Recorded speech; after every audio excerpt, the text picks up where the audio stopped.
এবারে মঞ্চে ডেকে নিচ্ছি ঝালকাঠির একজন মেধাবী প্রতিনিধিকে। ঝালকাঠির প্রতিযোগী হাফেজ সানাউল্লাহ এবারে আসছে মঞ্চে।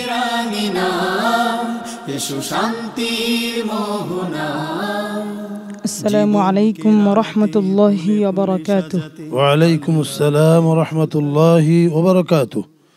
হাফেজ সানাউল্লাহ, আমি যে আয়াতটি তিলাওয়াত করব তা ওখান থেকেই তুমি পড়ে যাবে ইনশাআল্লাহ। বা'দা আউযু বিল্লাহি মিনাশ শাইতানির রাজীম। ওয়া হাযা সিরাতু রাব্বিকা মুস্তাকিমা। আউযু বিল্লাহি মিনাশ শাইতানির রাজীম। বিসমিল্লাহির রহমানির রহিম।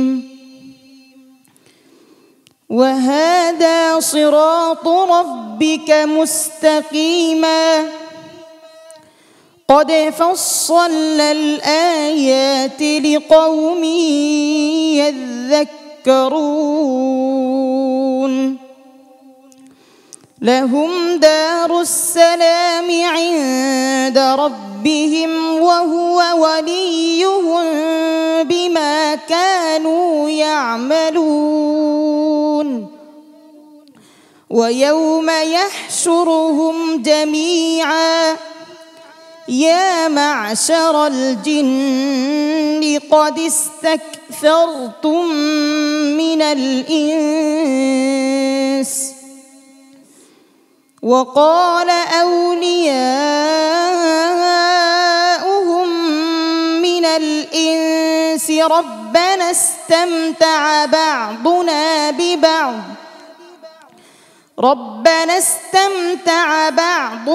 ببعض وبلغنا أجلنا الذي أجلت لنا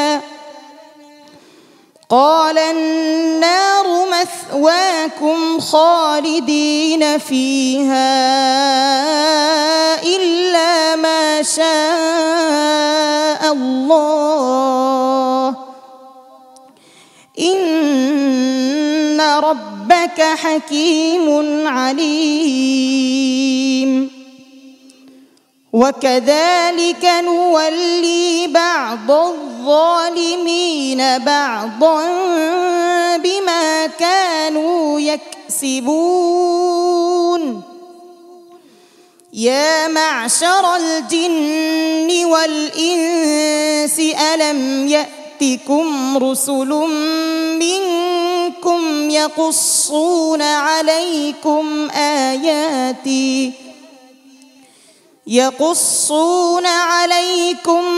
آياتي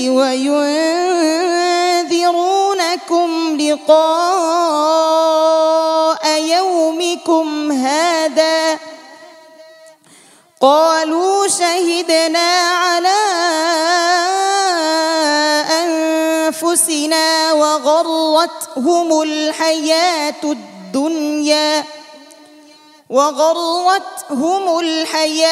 الدنيا وشهدوا على أنفسهم أنهم كانوا كافرين. حسبك. صدق الله العظيم.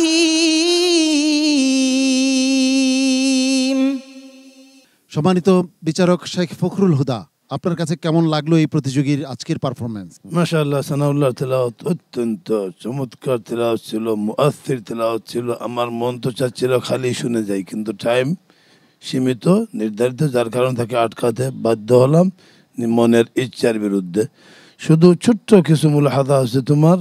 তুমি এই যে লাস্টের আয়াতে কামা আনশাআকুম থেকে না ধরাইয়ে তুমি আরেকটু ওয়াস্তাখলিফ থেকে আস্তা, এটা তোমার জন্য আতাম ও আকমাল হয়তো।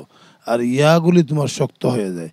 বি আয়াতি না বি আয়াতি মিন শাইর তিলাওয়াত শুনবা রাহিমাহুল্লাহ, ইনশাআল্লাহ এগুলো ঠিক হবে। ভবিষ্যতে আরো ভালো করবা ইনশাআল্লাহ। মোহতারাম হাফেজ মাওলানা আবু ইউসুফ, মাশাআল্লাহ, এই পবিত্র রমাদানে হৃদয়গ্রাহী একটি তেলাওয়াত তুমি উপহার দিলে। অনেক অনেক শুভকামনা। তোমাদের প্রতিষ্ঠান তো বাংলাদেশ ও সারা পৃথিবীতে তাদের সুনাম ছড়িয়ে আছে। আশা করি এই প্রতিষ্ঠানের সুনামকে তুমি অক্ষুণ্ণ রাখবে ইনশাআল্লাহ। ইনশাআল্লাহ। জনাব আব্দুস সোবহান। ঝালকাঠির সানাউল্লাহকে অনেক অনেক ধন্যবাদ। কোরআনের এই বাণী, কোরআনের এই আলো সারা দুনিয়ার প্রতিটি ঘরে ঘরে পৌঁছে যাক, এই প্রত্যাশা করে শেষ করছি। সানাউল্লাহ, তোমার জন্য আমার পক্ষ থেকেও অনেক ভালোবাসা এবং দোয়া। আসসালামু আলাইকুম ওয়া রাহমাতুল্লাহি ওয়া বারাকাতুহু।